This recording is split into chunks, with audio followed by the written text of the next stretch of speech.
Hello, my dear students. Good morning. This is Ankit Jaswal, your English teacher. How are you? I hope you all will be fine. Students, in my last video, I had explained you first chapter of Unit 1. Today, we will read second chapter of the same unit, right? Which is the road not taken. You can see here the road not taken. This is the name of the poem. But before we start the poem, let's know what is today's thought. Okay, बच्चों, today's thought is mentioned in your book. जो आज आपका विचार है वो आज आपकी book में ही मिल जाएगा. ठीक है बच्चों, देखिए. And the thought is composed bye Jawaharlal Nehru. इस विचार को किसने लिखा हुआ है? जवाहरलाल नेहरू ने लिखा है. जवाहरलाल नेहरू कौन थे? Jawaharlal Nehru was the first prime minister of our country. हमारे देश के पहले प्रधानमंत्री. देखिए बच्चों, क्या कहते हैं वो? Time is not measured by passing of years but by what wonders, what one feels and what one achieves. He says that time is not just passing of years, days और weeks. ठीक है, समय सिर्फ ये नहीं होता कि बस वर्ष गुजरते जाएं और दिन गुजरते जाएं और आप बोल रहे भाई समय गुजर रहा है. समय सिर्फ वही नहीं होता. समय क्या होता है? समय वो होता है, समय ये फील कराता है, ये महसूस कराता है. समय इससे निर्धारित होता है कि किसी एक इंसान ने क्या किया है, ठीक है, क्या महसूस करता है और उसने अपने लाइफ में क्या अचीव किया है, प्राप्त किया है. मान लीजिए आप वही काम 6 साल में कर लेते हैं और दूसरा वही काम 12 साल में करता है, तो आपके लिए 6 साल, ठीक है, जो 6 साल का वक्त जो ज़्यादा लगा है इंसान के लिए, वो बहुत महत्वपूर्ण होंगे. इसीलिए कहते हैं, जवाहरलाल नेहरू ने कहा है कि टाइम वो होता है कि आप उसको यूटिलाइज़ कैसे करते हैं.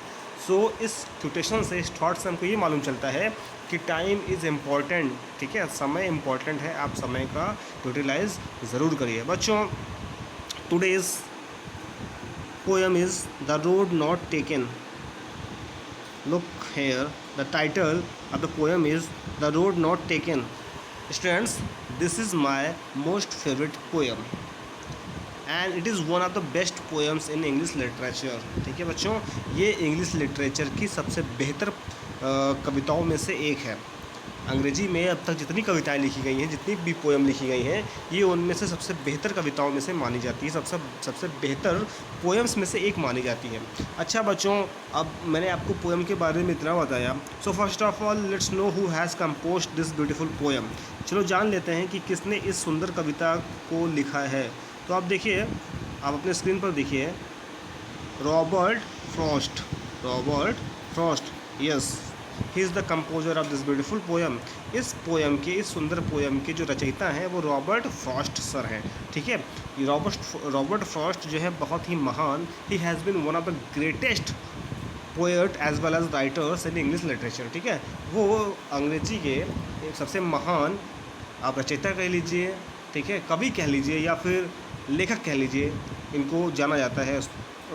ठीक है बच्चों, इससे पहले कि मैं आपको ये चैप्टर एक्सप्लेन करूं, मैं आपको शॉर्ट समरी समझाता हूँ कि व्हाट्स इन दिस पोएम, कि इस पोएम में है क्या. बेसिकली बच्चों, एक पोएम है ये, और इस पोएम में सबसे बड़ी बात ये है कि this poem gives us a message. ठीक है, इट्स अ ब्यूटीफुल मैसेज. आप जैसे जैसे आप पढ़ते जाएंगे, जैसे जैसे आप पैसेज को पढ़ते जाएंगे, आपको कुछ ना कुछ मैसेज मिलता जाएगा.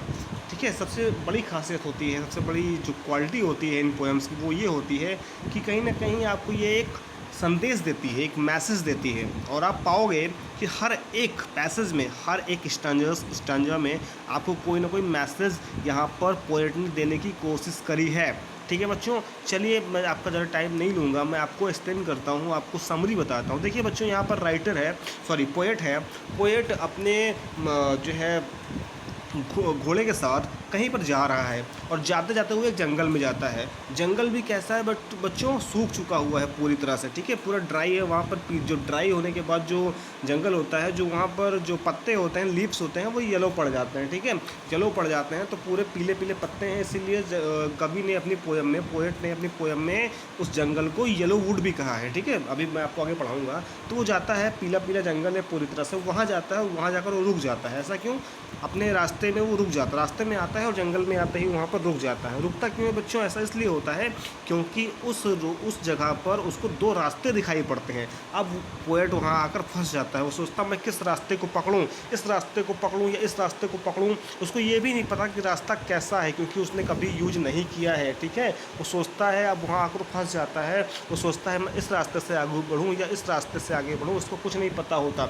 वो एक रास्ते को बहुत देर तक देखता है, दूसरे रास्ते को बहुत देर तक देखता है, उसके बाद दूसरे रास्ते से जाने का आखिरकार डिसीजन ले लेता है, ठीक है, दूसरे रास्ते से जाता है। लेकिन बाद में जब वो आगे निकल जाता है तो उसको ये रियलाइज़ होता है बच्चों की शायद जो है दूसरा जो रास्ता जो मैंने छोड़ दिया वो भी उतना ही अच्छा रहा होगा, ठीक है। फिर सोचता है कि नहीं चलो जो मैंने डिसीजन ले लिया है मैं उसी पर आगे बढ़ता चलूँगा। इसी बीच उसके अंदर डाउट्स रहते हैं, बहुत सारे सस्पेंस होते हैं, उसको ये लगता है कि शायद मैंने बेहतर किया या मैंने बेहतर नहीं किया।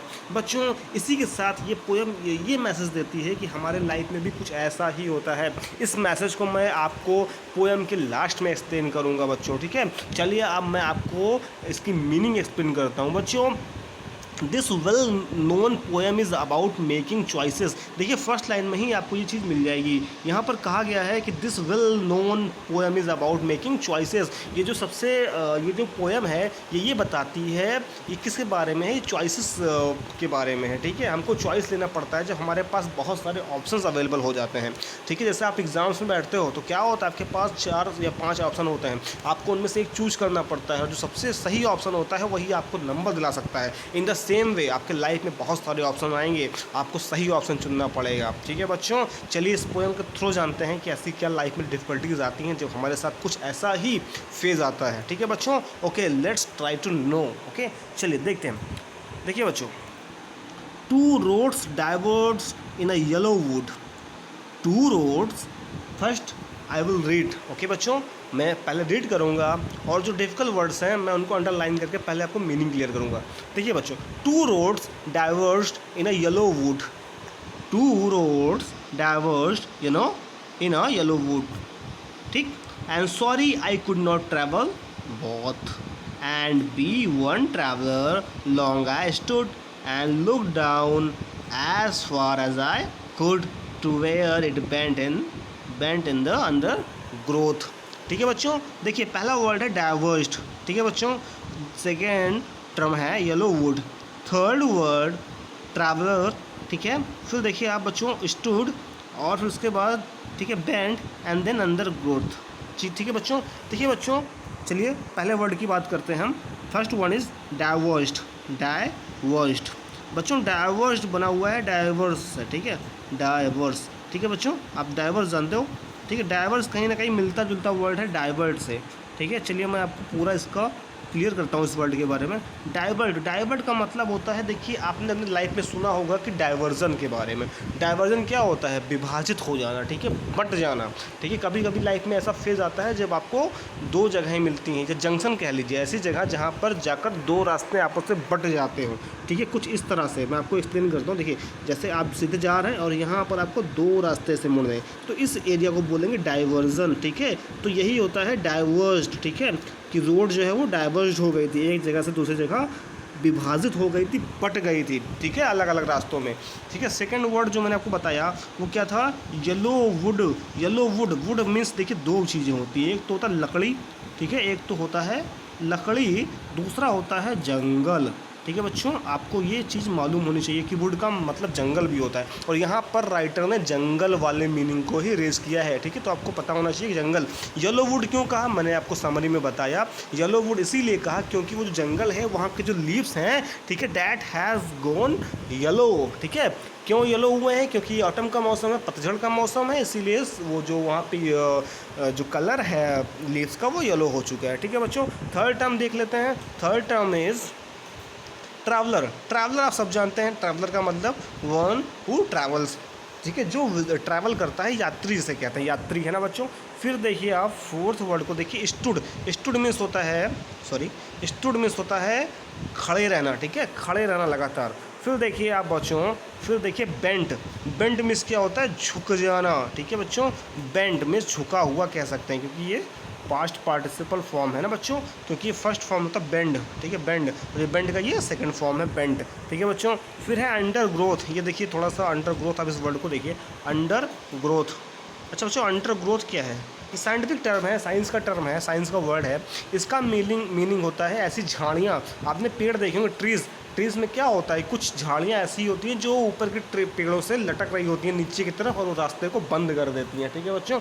चलिए, मैंने आपको टर्म्स एक्सप्लेन कर दी हैं, अब हम पैसेज को पढ़ते हैं और मीनिंग समझने की कोशिश करते हैं, ठीक है बच्चों। देखिए पहला ही लाइन देखिए हमारा, the first line is two roads diverged in a yellow wood. Poet कहता है कि दो रास्ते जो थे, दो जो सड़क थी, वो क्या हुई, जब राइटर कहता है, पोएट कहता है कि मैं रास्ते से जा रहा था, तभी अचानक क्या हुआ कि मेरे सामने आपस में दो रोड पट गई, डाइवर्ट हो गई, ठीक है। And sorry I could not travel both, और मैं इस बात को लेकर बहुत दुखी था कि मैं दोनों रास्तों पर तो नहीं चल सकता। भाई मैं इंसान एक हूँ, तो दोनों रास्तों को कैसे कर सकता हूँ? मेरे पास दो फेज़ आएंगे, ठीक है, दो फेज़ होंगे, सॉरी, अगर मान लीजिए मेरे पास इस तरह से दो, सॉरी, ठीक है, इस तरह से दो रास्ते होंगे, एक ये, तो मैं दोनों पे कैसे चल सकता हूँ? मुझे तो एक ही रास्ता पकड़ना होगा ना, ये वाला या फिर ये वाला। तो जो पोएट है वो भी यही कहने का कोशिश कर रहा है कि the road diverse in a yellow would, ठीक है, उस पीले जंगल में, यानी पीले जंगल मैंने बताया आपको क्यों पीले जंगल कहा गया है, तो उस पीले जंगल में दो रास्ते कट चुके थे, और मैं इंसान एक ही हूँ, इसीलिए दोनों रास्तों पर मैं नहीं ट्रैवल कर सकता, मैं नहीं यात्रा कर सकता। And be one traveller long I stood, और चूँकि मैं एक ही यात्री हूँ, तो मैं बहुत देर तक उस जगह पर आकर खड़ा हो गया, ठीक है। उनके सामने क्या है, दो ऑप्शन आ गए, या तो ये रोड चुनो या तो वो रोड, और वो आकर वहीं पर खड़े हो गए उस जंक्शन पे। And look down one as far as I could, और पोएट कहता है मैं वहाँ पर आकर खड़ा हो गया और दोनों रास्तों को मैं देखता रहा। फिर मैंने एक रास्ते को बहुत देर तक देखा, जो पहला रास्ता था उसको मैंने बहुत दूर तक देखा, कहाँ तक देखा, वहाँ तक देखा जहाँ तक मैं इसको देख सकता था, और आखिरकार उसका एंड आ गया, उस रास्ते का एंड आ गया, क्योंकि वहाँ पर कुछ अंडर ग्रोथ दिखाई पड़ गए, कुछ झाड़ियाँ दिखाई पड़ गईं जिन्होंने सड़क को बंद कर दिया था, और उस एंड तक मेरी नज़र पड़ती रही और मैं उस पहले रास्ते को देखता रहा। तो ठीक है, पहले स्टांजा में क्या कहने की कोशिश की है पोएट ने, ये कहने की कोशिश की है कि जैसे ही मैं जंगल में गया तो मेरे सामने दो रास्ते आ गए, और मैं दोनों रास्तों पर चाहकर भी नहीं जा सकता था, और चूंकि यात्री मैं एक ही था, इसीलिए मैं वहाँ पर खड़ा हो गया और बहुत देर तक पहले रास्ते को देखता रहा। मैं बहुत दूर तक देखता रहा, मेरी नज़रें जहाँ तक जा सकती थी मैंने देखा, और आखिरकार उसका एंड पॉइंट आ गया जहाँ पर झाड़ियाँ आ गई थी और उसने रास्ते को बंद कर दिया था। बच्चों इस पैसेज से, इस स्टांजा से एक्सप्लेन करने की कोशिश की है, समझाने की कोशिश की है, मैसेज देने की कोशिश की है पोएट ने कि हमारे सामने भी कुछ इसी तरह का फेज़ आएगा, कुछ इसी तरह के दो ऑप्शंस आएंगे जब हम ये डिसाइड नहीं कर पाएंगे weather which way to go, ठीक है, we should go this way और डैट वे, ठीक है, we will not be able to decide, ठीक है। तो हमको ये पता नहीं होगा कि हमको इस तरफ जाना चाहिए या इस तरफ जाना चाहिए, ठीक है। और आप क्या करेंगे, एक रास्ता कोई चुनेंगे, बहुत दूर तक उसके बारे में सोचेंगे, देखेंगे, विचार करेंगे, ठीक है, और फिर आप कुछ ना कुछ डिसीजन लेंगे। चलिए देखते हैं सेकंड पैराग्राफ में क्या डिसीजन लिया है। उससे पहले मैं कुछ वर्ड्स आपको एक्सप्लेन करता हूँ। देखिए बच्चों, फेयर मीन्स तो से साफ होता है, लेकिन यहाँ पर जो पोएट है उसने फेयर का मतलब किया है बराबरी के तौर पर, ठीक है, दोनों ही रास्तों को अच्छा बताया। एंड हैविंग परहेप्स मीन्स आप सब जानते हैं शायद होता है, ठीक है। क्लेम, ठीक है, थर्ड वर्ड क्या है, क्लेम मतलब होता है वादा करना, ठीक है, दावा करना, ठीक, किसी चीज़ पर दावा करना, ठोक देना, ठीक है। या फिर ग्रासी मतलब होता है घास वाला, ठीक है। वांटेड वियर, देखिए ये बहुत ही इंपॉर्टेंट टर्म है बच्चों, ठीक है, वांटेड वियर।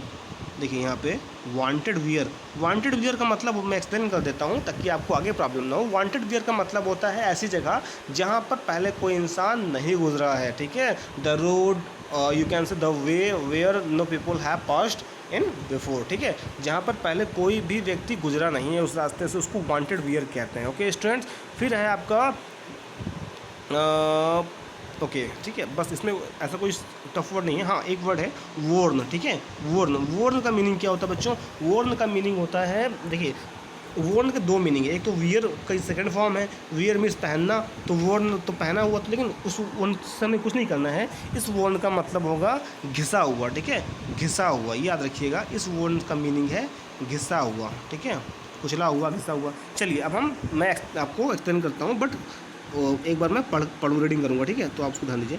देखिए चलिए, then took the other just as fair, ठीक है, then took the other just as fair and having perhaps the better claim because it was grassy and wanted where though, ठीक है, though as for that the passing there had warned them really about the same। ठीक है बच्चों, चलिए अब मैं meaning explain करता हूँ। तब पोएट देखिए उस रास्ते पर अगर खड़ा होता है, एक रास्ते को बहुत देर तक देखता है और वहाँ तक आखिर तक उसके देख लेता है, फिर क्या कहता है, then took the other just as fair, तब मैंने डिसाइड किया कि मैं दूसरे रास्ते से जाऊँगा। उसने पहले रास्ते को बहुत देर तक देखा, फिर उसने सोचा कि नहीं मैं पहले रास्ते से नहीं जाऊँगा, मैं दूसरे रास्ते से जाऊँगा। And having perhaps the better claim, क्योंकि उसको लग रहा था दूसरा रास्ता ज़्यादा अच्छा है, दूसरे रास्ते का दावा जो था उसका बेहतर जा रहा था। बिकॉज इट वॉज ग्रासी, क्यों लग रहा था, क्योंकि ये ग्रासी था, जो दूसरा रास्ता था वो घास से भरा हुआ था, सुंदर था, स्वच्छ लग रहा था उसको। एंड वांटेड वियर, मैंने अभी आपको बताया वांटेड वियर का मतलब होता है इस पर कोई इंसान पहले गुजरा नहीं था, ठीक है, किसी भी इंसान के वहाँ पर निशान नहीं मिल रहे थे। तो पोएट ने क्या डिसाइड किया कि वो दूसरे रास्ते से जाएगा, क्योंकि जो रास्ता है वो पहली बात तो मखमली घासों से भरा हुआ है, दूसरा इस पर पहले कोई इंसान नहीं गया हुआ है, ठीक है। दो as for that the passing there had warned them really about the same, लेकिन पोएट कहता है जैसे ही मैं कुछ दूर गुजरा उस दूसरे रास्ते से, पासिंग जैसे ही मैंने कुछ दूर वहाँ से कुछ दूर मैंने रास्ते को गुजारा, कुछ दूर रास्ते से मैं गुजरा दूसरे रास्ते से, तो मुझे ये महसूस हुआ कि दोनों ही रास्ते बिल्कुल क्या हैं, सेम हैं। पहला रास्ता और दूसरा रास्ता दोनों में कोई फ़र्क नहीं है। मैं पहले तो सोच रहा था कि दूसरा रास्ता बेहतर होगा, लेकिन कुछ दूर चलने के बाद ये मुझे मालूम चला कि नहीं ऐसा नहीं है, दूसरा रास्ता भी उतना ही अच्छा वैसा ही है जैसा कि पहला रास्ता था। ठीक है बच्चों, इससे क्या मैसेज मिलता है, इससे मैसेज हमको ये मिलता है कि हमारे सामने भी ऐसा ही होता है। जब हम कोई डिसीज़न ले लेते हैं तो हमको लगता है यार पहला वाला डिसीज़न भी वैसा ही होता। मान लीजिए आपने साइंस ले लिया, ठीक है, साइंस ले लिया और दूसरे बंदे ने कॉमर्स ले लिया, तो होता क्या है कि आप साइंस लेने के बाद सोचते हैं अरे वाह कॉमर्स ले लिया होता तो would have been better, but a person who has chose common things that if I would have chosen science then it would have been better. उसको लगता है कि अगर मैंने साइंस लिया होता तो बेटर होता, साइंस वाला सोचता मैंने कॉमर्स लिया होता तो बेटर होता। इस तरह से राइटर एक्सप्लेन कर रहा है कि नहीं ऐसी कोई बात नहीं है, आपने जो भी रास्ता चुना है वो बेहतर है, दोनों ही रास्ते बिल्कुल बेहतर होते। अब आपने जो रास्ता चुना है उस पर चलते जाइए और अच्छे से उसको रिजल्ट में तब्दील करिए, चेंज करिए। ओके बच्चों, ठीक है, तो आपने दो पैसेजेस पढ़ लिया कि राइटर अब जा चुका है रास्ते में, उसको रियलाइज़ होता है कि दोनों ही रास्ते सेम थे। चलिए थर्ड को देखते हैं। अब थर्ड को मैं रीडिंग करता हूँ, फिर आपको कुछ वर्ड्स बताऊंगा। देखिए, and both that morning equally lay in leaves no step had trodden black, oh I kept the first for another day yet knowing how way leads on to way I doubted if I should ever come back. ठीक है बच्चों, चलिए कुछ words को देखते हैं। Equally ले, ठीक है, फिर है स्टेप, फिर है ट्रॉडन, ट्रॉडन है ना, then comes knowing and then doubted. Okay बच्चों, चलिए एक एक करके मीनिंग समझते हैं। देखिए बच्चों, इक्वली ले का मतलब होता है, ले मतलब होता है लेटा, लेटना हुआ, ठीक है, पड़ा हुआ। तो इक्वली ले का मतलब यहाँ पर जो पोएट ने दिया हुआ है कि दोनों ही मतलब क्या है, बराबर एक जैसे, ठीक है, इस चीज़से यहाँ पे मतलब निकाला है। बच्चों ट्रॉडन, ट्रॉडन का मतलब क्या होता है, ठीक है, ट्रॉडन मतलब ट्रेड से, ठीक है, ट्रेड से। और ट्रेड का मीनिंग क्या होता है बच्चों, ट्रेड का मतलब होता है कुचलना, ठीक है, तो कुछ ट्रॉडन का मतलब हुआ, ट्रॉडन का मतलब हुआ कुचला हुआ, ठीक है। कुचला हुआ का मतलब क्या है, पहले से यहाँ पर बहुत लोग जा चुके हों, ठीक है, उस ट्रॉडन, उसको ट्रॉडन बोलते हैं। फिर देखिए बच्चों, वर्ड है आपका नोइंग, नोइंग मतलब जानकर, है ना, जानकर। डाउटर मतलब शंका में होना, ठीक है, शक में होना, ठीक है बच्चों। और एक वर्ड था आपका स्टेप, ठीक है।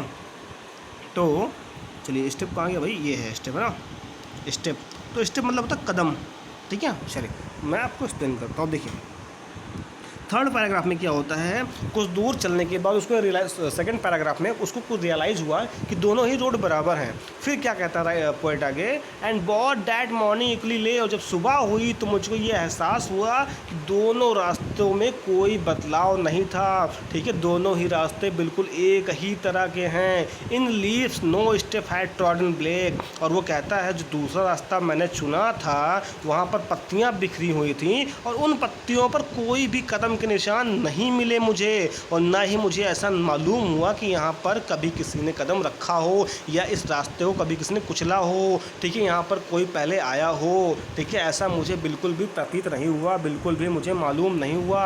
ओह I kept the first for another day, फिर उसको एहसास होता है कि मैंने दूसरा जो रास्ता छोड़ दिया है, ठीक है, जो मैंने पहला रास्ता जिसको मैंने नहीं लिया, जो मैं दूसरे रास्ते पर आया हूँ, तो जो रास्ता मैं छोड़ कर आया हूँ उसको मैं किसी और दिन उस पर चल के देखूंगा, ठीक है, इसीलिए मैंने उसको किसी और दिन के लिए उसको छोड़ दिया है। Yet knowing how way Leeds on to वे, हालांकि मुझे ये पता है, मैं ये जानता हूँ कि जो जो रास्ते होते हैं वो अलग अलग मंजिल को जाते हैं, ठीक है, अलग अलग मंजिल को मिलेंगे। तो ऐसा मुश्किल है, ऐसा लगभग पॉसिबल ही नहीं है कि आज मैं इस रास्ते पर जाऊँ और तो दूसरे रास्ते पर कभी वहाँ पर आकर फिर से उस रास्ते को पकड़ पाऊँ। कहने का मतलब ये है कि पोएट कहता है कि मैंने इस रास्ते को चुन लिया है, और मुझे इस रास्ते को जब मैंने देखा तो पाया कि दोनों ही रास्ते बराबर हैं, ठीक है, उन दोनों में कोई बदलाव नहीं है, दूसरे रास्ते में पत्तियाँ गिरी हुई हैं, और इससे मालूम चलता है कि यहाँ पर कभी किसी ने कदम नहीं रखा है। लेकिन वो साथ में ये भी कहता है कि जो रास्ता मैं छोड़ आया हूँ कभी उस रास्ते पर जाकर देखूँगा, हालांकि मुझे पता है कि ये रास्ते की मंजिल कुछ अलग है, उस रास्ते की मंजिल कुछ अलग है, और पता नहीं कहाँ जाकर मैं इस मंजिल को प्राप्त करूं, और वो रास्ता कब का दूर छूट चुका होगा, ठीक है। आई doubted if I should ever come back, और मुझे तो इस बात पर भी शक होता है कि मैं कभी वापस लौट कर आ भी पाऊंगा, ठीक है बच्चों। तो इस पैसेज से क्या मैसेज मिलता है, इस पैसेज से ये मैसेज मिलता है कि जो रास्ता मैंने चुन लिया है उस रास्ते पर मैं पूरी ईमानदारी से, पूरी ऑनेस्टी से, ठीक है, फेथफुली उस पर चलूँ, और तब कभी दूसरे रास्ते के बारे में ना सोचूँ। आपको लगता होगा कि कोई डिसीजन लेने के बाद कि यार काश वो डिसीजन मैंने ले लिया होता तो बेटर होता, लेकिन और आप सोचते हैं कि कब चलो कोई बात नहीं, कभी उसको भी करके देख लेंगे, लेकिन नहीं, आप जिस रास्ते पे चल रहे हैं उसको आप बेटर तरीके से करिए, बेहतर तरीके से करिए, वही आपका अच्छा रहेगा, क्योंकि आपको नहीं पता होता टाइम कितना प्रीसियस है, टाइम लौट कर नहीं आएगा कि आप आज इस रास्ते पे भी चल रहे हैं और उस रास्ते पे भी चल रहे हैं, ठीक है। इसीलिए आप हमेशा जो भी रास्ता चुने हैं उस पर पूरी ईमानदारी के साथ चलिए, ठीक है बच्चों। लास्ट पैराग्राफ देखिए, बहुत ही इंपॉर्टेंट पैराग्राफ बच्चों, यहाँ पे फोकस करिएगा। चलिए बच्चों देखिए, साय वर्ड, साई मतलब होता है आह, ठीक है, आह, ठीक है, साई मतलब होता है आह, जब दर्द की आवाज़ निकलती है उसको साई बोलते हैं। समवेयर मिस क्या होता है, समवेयर मिस होता है कहीं, ठीक है। एजेस एंड एजेस, ठीक है, मतलब सालों के बाद, ठीक है। हैंस मिस क्या होता है, हैंस मिस होता है अतः, ठीक है, यानी अतः मीन्स क्या होता है, इसीलिए। डाइवर्स आपको पता ही मैंने बताया था, ठीक है, जहाँ पर दो रास्ते आकर मिलते हैं, बढ़ जाते हैं, ठीक है। चलिए बच्चों बस यही था। अब देखिए, I shall be telling this with a sigh, फिर पोएट कहता है, पोएट क्या करता है कि मैं अब जब रास्तों से गुजर चुका हूँगा, ठीक है, और मैं जब उसके बाद वहाँ से निकल चुका हूँगा तो मैं फ्यूचर में बताऊँगा लोगों को कि मैंने इस रास्ते को चुना था, उस रास्ते को छोड़ दिया था, ठीक है। देखिए समवेयर कह रहा ना, कभी ऐसा होगा जब मैं उस रास्ते से गुजर चुका हूँगा और फ्यूचर में आऊँगा तो मैं लोगों को बताऊँगा कि मैं एक रास्ता छोड़ दिया था, दूसरे से गुजरा था, इसीलिए। और ऐसा क्यों हुआ था, क्योंकि उस जगह पर, उस जंगल में मुझे दो रास्ते मिले थे और मुझे एक ही से जाना था, इसलिए मैंने एक छोड़ दिया था और दूसरे को पकड़ लिया था।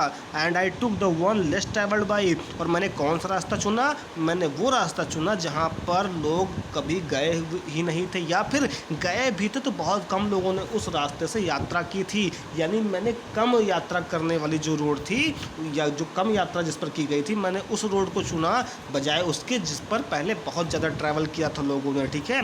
और इसी से सारा का सारा डिफरेंस निकल कर आया, यही था जो डिफरेंस क्रिएट किया, जिसने अंतर बना दिया मेरी लाइफ में, है ना बच्चों। देखिए बच्चों, बहुत सिंपल सा इसका मीनिंग था, बहुत सिंपल सा ही इसका कहीं ना कहीं मैसेज था जो पोएट ने देने की कोशिश की है। उन्होंने बताया है कि फ्यूचर में जब ऐसा हो जाएगा, जब आप एक मान लीजिए आज आप ठीक है 12th में जब जाएंगे, आपकी स्ट्रीम जो होगी, जो भी आप सब्जेक्ट लेंगे या फिर जो भी आप आपका एम होगा, जो टारगेट होगा, आप उसको चूज़ कर लेंगे। उसके बाद आप उस पर पछताएं नहीं कि यार ऐसा क्यों हो गया है, मुझे ऐसा करना चाहिए था। नो नो नो, ठीक है, you should carry what ever you have chosen. ठीक है, आपने जो भी चूज किया है आपको उस पर चलने की ज़रूरत है। You just need to focus on your aim, that's it, that's what you have to do. Okay बच्चों, जो भी आपने एम चूज किया है उस पर आपको चलने की ज़रूरत है। बस आप मत सोचिए कि आपने सही किया या गलत किया, क्योंकि फ्यूचर में जब आप जाओगे तो आप यही बताओगे कि मैंने इस रास्ते को चुना था, इस रास्ते को छोड़ दिया था और इसी वजह से आज मैं यहाँ पर हूँ। ठीक है बच्चों, ये बहुत ही सुंदर पोयम थी जिसके द्वारा रॉबर्ट, ठीक है बच्चों, रॉबर्ट फ्रॉस्ट ने बहुत ही ब्यूटीफुल मैसेज दिया है कि हमें कभी भी दो रास्ते देखकर घबराना नहीं चाहिए, जब बल्कि उस रास्ते को चुनना चाहिए जो हमारे लाइफ में बेहतर हो, अच्छी मंजिल तक हमको पहुंचाए। और एक बार रास्ता चुन लेने के बाद हमें घबराना नहीं चाहिए। ठीक है, हमें उसी रास्ते पर लगातार चलते रहना चाहिए और अपने एम को, टारगेट को ज़रूर प्राप्त करना चाहिए बच्चों। चलिए बच्चों, आज आपका होमवर्क क्या रहेगा। ठीक है बच्चों, देखिए राइमिंग वर्ड्स आपको यहाँ आज का आपका होमवर्क है राइमिंग वर्ड्स। राइमिंग वर्ड्स क्या होते हैं बच्चों? राइमिंग वर्ड्स होते हैं जिनके साउंड मैच करते हैं। ठीक है, देखिए जैसे वुड, स्टूड, ठीक है, कुड, इनके साउंड क्या मैच करते हैं। ठीक है, जैसे फेयर, वेयर, ठीक है, देयर, ठीक है, मैच करते हैं ना। ले, डे, ठीक है, या फिर ब्लैक, बैक, ठीक है, इस तरह से हैंड्स, डिफरेंस। इस तरह से आपको इस पोएम से 10 पेयर्स निकालने हैं राइमिंग वर्ड्स के। 10 पेयर्स मीन्स 20 वर्ड्स। ठीक है, राइमिंग वर्ड्स के आपका ये होमवर्क है, आपको करना है। सेकंड आपका होमवर्क क्या है बच्चों? कुछ वर्ड्स मैं आपको अभी अंडरलाइन कर रहा हूँ, आप उनकी मीनिंग कमेंट बॉक्स में लिखिएगा या फिर मुझे सेंड करिएगा। ठीक है, देखते हैं सबसे पहले कौन करके मुझे देता है। चलिए बच्चों, मैं आपको बताता हूँ आपको क्या करना है। सबसे पहले देखिए ट्रैवल, ठीक है, ट्रैवल आपको करना है। And second word will be for you, ठीक है, परहेप्स, ठीक है, परहेप्स। फिर आपको जो थर्ड जो वर्ड होगा वो आपको बच्चों करना है इक्वली, है ना, इक्वली। फिर देखिए लीव्स, फिर आपका डाउटेड, समवेयर।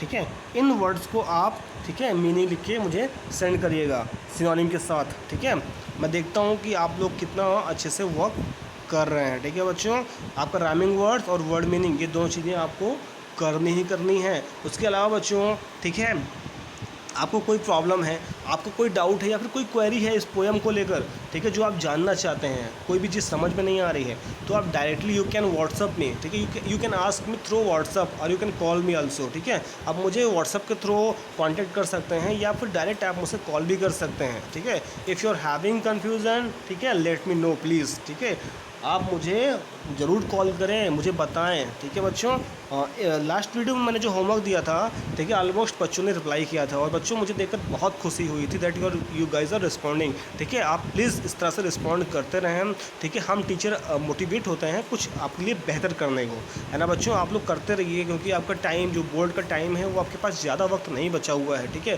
क्योंकि आपको बस अभी से शुरुआत करना है। ठीक है, if you start today then you will see the result in future. ठीक है, अगर आज आप शुरुआत कर दोगे तो आपका भविष्य का जो परिणाम है वो आपको जल्दी दिखाई पड़ेगा, वरना जितना आप लेट शुरुआत करोगे उतना ही आपको टाइम लग जाएगा, है ना बच्चों। ठीक है, आई होप कि चीज़ें क्लियर हैं आपको। और लास्ट वीडियो में जिन लास्ट होमवर्क में जिन बच्चों ने रिस्पॉन्स किया था, ठीक है, मैं एक सबका नाम तो नहीं लूँगा but I think most of you have responded.